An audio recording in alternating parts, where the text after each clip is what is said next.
et du Fils et du Saint-Esprit. Amen. Grande joie d'être là avec toi en ce mardi 22 octobre.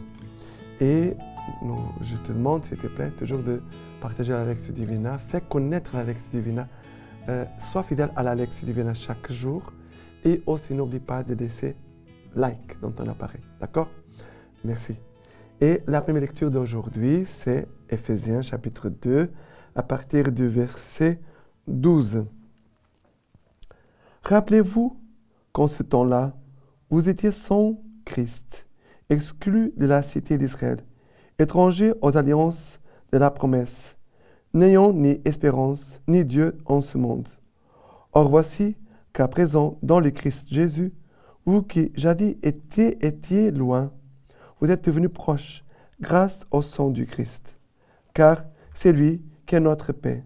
C'est lui qui, de deux réalités, n'a fait qu'une, détruisant la barrière qui les séparait, supprimant en sa chair la haine, cette loi des préceptes avec ses ordonnances, pour créer en sa personne les deux en un seul homme nouveau, faire la paix et les réconcilier avec Dieu, tous deux en un seul corps, par la croix.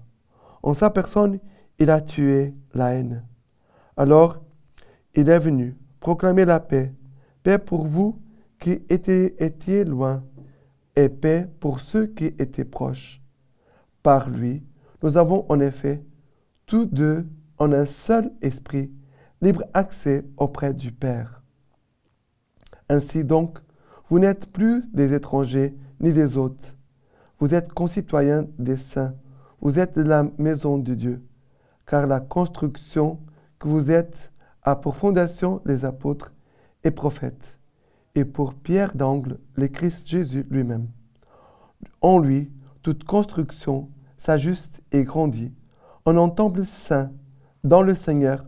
En lui, vous aussi, vous êtes intégrés à la construction pour devenir une demeure de Dieu dans l'Esprit. Alors, ici, Paul, moi j'aime beaucoup Saint Paul, mais c'est très intéressant. Saint Paul va aider ceux qui l'écoutent à faire mémoire comment ils étaient avant de connaître Jésus-Christ. Il va dire, en ce temps-là, vous étiez exclus de la cité d'Israël, étrangers aux alliances de la promesse, n'ayant ni espérance, ni Dieu en ce monde. Voilà, comme tu étais. Vide, tu étais vide sans Dieu. Et après, il va annoncer la paix. Car c'est lui qui est notre paix. Lui qui de deux réalités n'a fait qu'une. Détruisant la barrière qui les séparait, supprimant en sa chair la haine. Bien sûr qu'ici, il parle de la division à cause des Juifs qui ne croyaient pas en Jésus-Christ, ceux qui croient en Jésus-Christ. Jésus est venu pour réconcilier à tous, pour faire de nous tous un seul peuple, une seule foi, un seul baptême, une seule église, un seul cœur pour Dieu. Alors, ici, Jésus, Saint Paul, c'est comme la bouche de Dieu pour nous. Il dit que Dieu veut faire la paix entre nous. La paix entre nous, dans nos pays, dans nos familles, au-dedans de nous déjà. Mais cette paix, elle vient de la croix, par la croix. Elle est réconciliée avec Dieu, tous deux en un seul corps, par la croix. En sa personne, il a tué la haine. Jésus a détruit la haine.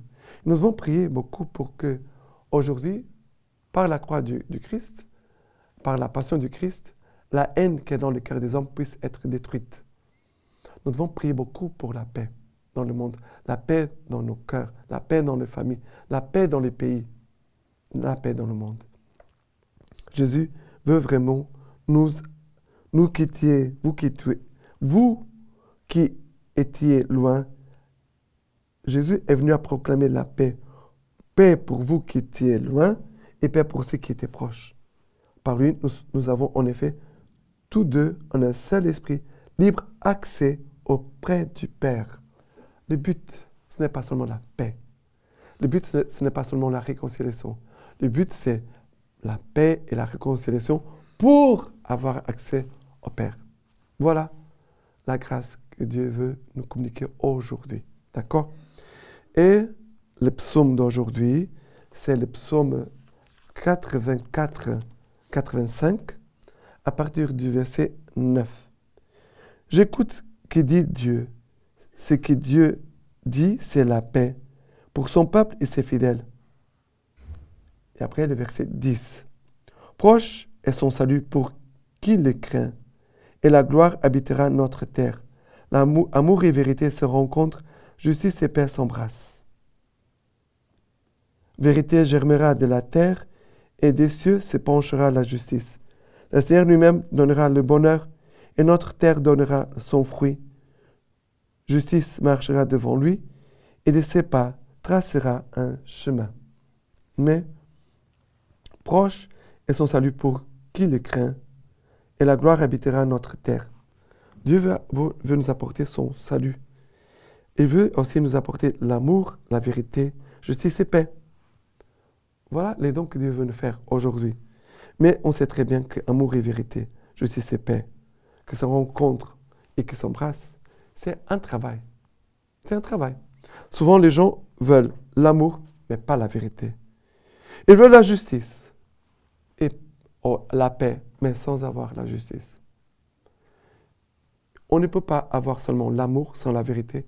On ne peut pas avoir seulement la paix sans la justice. Il faut qu'ils soient ensemble. D'accord?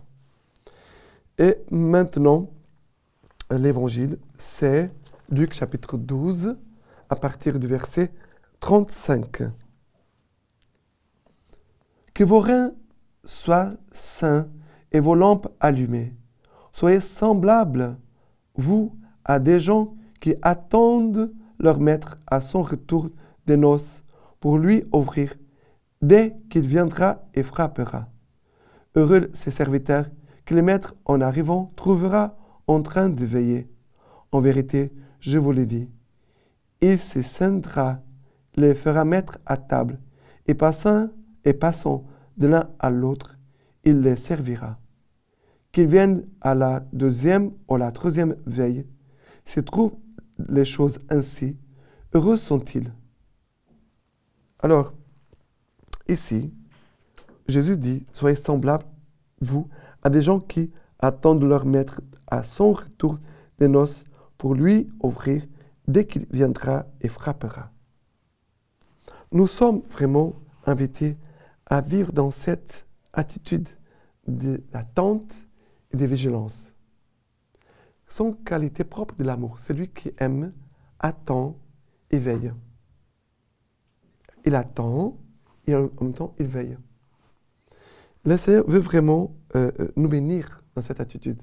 L'attente que touche une espérance et aussi la veille que touche un amour qui vraiment attend de la part du Seigneur, qui veille dans la nuit, qui veille dans la prière, qui veille dans son cœur. Parce que je ne peux pas être indifférent et me laisser endormir. Et voilà, laisser tout tomber. Le Seigneur veut vraiment faire de nous des hommes et des femmes des prières, d'espérance qui attendent et aussi qui veillent dans la nuit, qui ne se laissent pas endormir. Notre monde se laisse endormir à cause des péchés, mais le cœur qui garde la foi, il veille, il est attentif. D'accord? Que le Seigneur puisse vraiment nous bénir ainsi. Et la lecture patristique de Saint Augustin dit ceci. Aussi, lorsque nous disons que ton nom soit sanctifié, c'est nous-mêmes que nous exhortons à désirer que son nom, qui est toujours saint, soit tenu pour saint chez les hommes aussi, c'est-à-dire ne soit pas méprisé, ce qui profite aux hommes et non pas à Dieu. Et lorsque nous disons que ton règne vienne, alors qu'il viendra certainement, que nous le voulions ou non, nous excitons notre désir de ce règne, afin qu'il vienne pour nous et que nous obtenions d'y régner. Maintenant, je vous laisse la bénédiction par les mains toutes pures, la Vierge Marie. Dieu Tout-Puissant vous bénisse et vous garde, le Père, le Fils et le Saint-Esprit. Amen.